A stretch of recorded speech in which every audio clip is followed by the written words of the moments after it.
ఇప్పటి వరకు ఒక లెక్క ఇక నుంచి మరో లెక్క అంటుంది ఇరాన్. ఇప్పటికే అమెరికా, ఇజ్రాయెల్ తమ దేశంపై చేసిన దాడులకు మాత్రమే ప్రతి దాడులను చేశామని, కానీ ఇక నుంచి తమ పంథాను మార్చుకున్నామని ప్రకటించింది.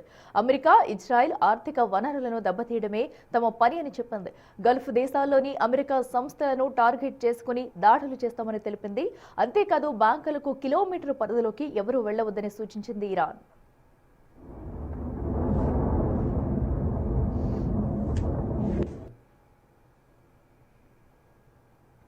ఒకవైపేమో ఇరాన్ పని అయిపోయింది, ఇరాన్ వద్ద అసలు ఆయుధాలే లేవంటూ అమెరికా అధ్యక్షుడు డొనాల్డ్ ట్రంప్ సహా అనేక మంది అమెరికా పెద్దలు ప్రకటనలు జారీ చేస్తున్నారు.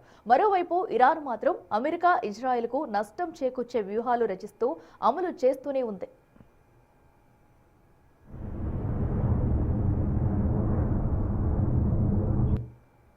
నిజానికి Iran supreme leader Ayatollah Khamenei మృతితో ఇరాన్ కుప్పకూలుతుందని అంతా ఊహించారు. కానీ ఇరాన్ మాత్రం ఎక్కడా వెనక్కి తగ్గకుండా దాడులు పరంపరను పెంచుతూనే ఉంది.